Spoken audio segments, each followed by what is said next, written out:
Good afternoon. Appreciate the opportunity to be with you.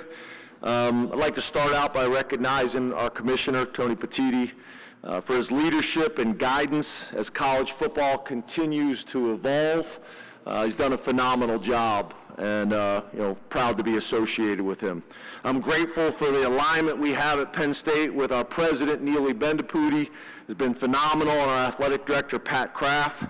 We're entering year 4 together.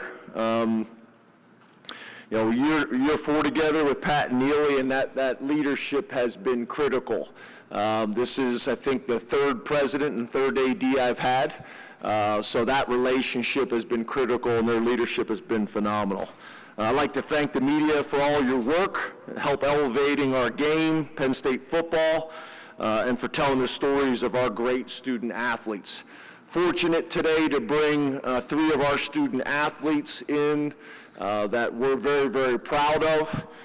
Drew Aller, senior starting quarterback, 3rd straight year as a starter, is on track to graduate this fall.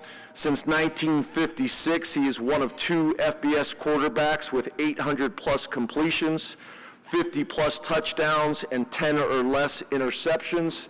Done a phenomenal job of protecting the football in terms of touchdown to interception ratio, and we expect that to continue this year. Nick Dawkins, a 6-year senior who won the 2024 Werfel Trophy, continues to lead on and off the field, already has 2 degrees and is in position to get a 3rd graduate degree this season. And then Zachy Wheatley, a 5th-year senior, is also set to graduate this fall. He's had his hand in 9 takeaways in his career. He's a ball magnet. The ball loves Zachy, and we think he's going to have a phenomenal year for us this year. Excited about the additions that we've made to our staff this season with Jim Knowles and Stan Drayton, 2 veteran coaches with head coach and championship level experience. This is the best combined personnel that I think we've had at Penn State, and when I talk about personnel, I'm talking about players and staff, from a depth, from a talent standpoint, and from an experience standpoint. So we're very excited about that. Talking about our staff in a little bit more details, pretty unique and something that we're very proud of. We have 19 former Penn State football players, lettermen, on our staff working in a variety of roles that are doing a phenomenal job for us. When it comes to player development, we expect to have anywhere between 10 and 12 guys drafted this year. We've averaged over 5 draft picks per year in my 12 years at Penn State, a stat that we're very, very proud of. And you look at the development really since we arrived. In 2016, we won the Big Ten championship, but we only had 1 guy drafted that year. So you look at the production and the development we've had in that area, and I'm very proud of what we've been able to do. That 1 guy was Chris Godwin. We added 8 guys from the portal this year. We're not a big portal team. We'll go out and make some moves and make some adjustments, to fill maybe a gap that we have in our program, very similar to maybe programs in the past used to use junior colleges or developmental program. We embrace that, but we will go out and make moves in the portal where we need to, and we got 8 young men that we're excited about the impact that they're going to be able to make for us this year. As I enter my 12th year at Penn State, it remains a tremendous honor to lead this program and this remarkable fan base. Beaver Stadium will look a little bit different. I think you guys know we're in the middle of a stadium project that will not be done this year. We'll have another year that we're going to have to get through with that. But we expect Beaver Stadium to be rocking like it always is. I've been fortunate to have the opportunity to be a head coach for 15 years. 3 years in the SEC and the last 12 at Penn State, but I do think that experience, I think myself and Coach Bielema have similar experience there. I think that experience in both conferences has been really valuable for my time at Penn State. But appreciate this opportunity as always. Appreciate the opportunity to spend some time with you and visit, and I'm happy to answer any questions that you guys may have. All right, let's open the floor for questions.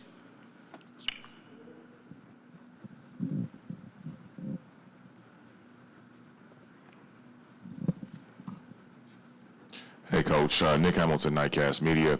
Wanted to ask you, how you doing? Good, how are you? Doing great. Wanted to ask you just about Drew Aller and the leadership style, and what have you seen him, how has he been able to grow over the course of time and up into this season, I should say, in leading this football team? Yeah, I'm just proud of him. Drew has made tremendous growth every single year, all the way back to recruiting. You know, I don't know if a lot of people remember, but, you know, Drew, when we first started recruiting, was a 3-star recruit, kind of a throwback recruit. Kept getting better, kept moving up the charts, depending on which recruiting service you follow. Some people had him as the #1 quarterback in the country before it was all said and done. Showed up on campus, was a backup quarterback for us as a true freshman behind an NFL quarterback, and has gotten better every single year, really in every single area. He's 6'5", he's now 235 pounds, can make every throw on the field, has shown that he can hurt people with his feet, and has really made tremendous strides as well as a leader, holding himself to a really high standard and willing to have tough conversations with his teammates as well. So he's made significant leaps every year. We expect him to take another significant leap this year. Most people had him projected as a first-round draft choice last year. He decided to come back to school, unfinished business, collectively as a team, but also as an individual. So I'm a big Drew fan. You guys get a chance to get around him, you'll feel the same way. He's really, you know, what it's all about. It's team, it's community, it's Penn State. He does things the right way, and I couldn't be more proud of him. Straight ahead, Coach. Dan Hope from 11 Warriors. Wanted to ask, Hey, Dan. Hey, James. Where is that? Where are you from, Dan? Ohio. Ohio. You mentioned that you feel like you've had the best personnel this year that you've ever had at Penn State. Does that add pressure for you guys to feel like, you know, this is your year to go and win a championship? Yeah, the way I would describe it is this, right? There's a ton of conversations that are happening nationally, right? And we embrace that, you know. We've earned that, you know, based on what we've been able to do and what we got coming back. There's a lot of people that are excited on a national level talking about us. But the reality is, when it comes to the Lash football building or when it comes to local, these are always the expectations at Penn State. You know, we had what a lot of people would consider a really good season last year. We were a game away from playing for the national championship, and you could actually make the argument a drive away for playing for the national championship. But it didn't feel that way, right? Because the expectations at Penn State are really high. So we embrace that. I came to Penn State understanding that, knowing that. Our players did as well. So I think the conversations that you're talking about nationally are happening, and we appreciate that, but it hasn't really changed close to home, and it hasn't changed internally in our program, because these are always our expectations. And let's also be honest. I mean, it's a great conversation, but who really cares about preseason rankings? They mean nothing. It's a good argument to have, and everybody has fun with it, but the only rankings that matter are the ones that happen at the end of the season, and that's what we're concerned about. And the only way we'll do that is by handling our business today. Yes, sir. We have our first row here. Hey, Coach. Steve Hellwagen, Bucknuts.com, 24/7 Sports. Tyler Warren was such an integral part of your offense last season and just impacted games in so many ways and won games in a lot of instances. How do you replace that production? And I assume it's spread out over a number of people, but who are some of the people you're going to be counting on to pick up some of that slack, I guess? Yeah, thanks, Steve. Yeah, Tyler was a special player, right? You know, it's interesting because 2 years ago I sat, you know, in the meeting room with our tight ends, and we had two tight ends, Theo Johnson and Tyler Warren, were deciding, you know, what was going to happen and who was going to come back and who was going to declare. Theo Johnson decides to declare, ends up being a second-round draft choice with the Giants. Tyler comes back and obviously has a unbelievably memorable season, an all-time season in Penn State history, and really college football history. we kind of had a unique situation at running back this year. I thought it was going to be the same deal. I thought one of those guys would decide to declare for the NFL and the other one would come back. They both decided to come back.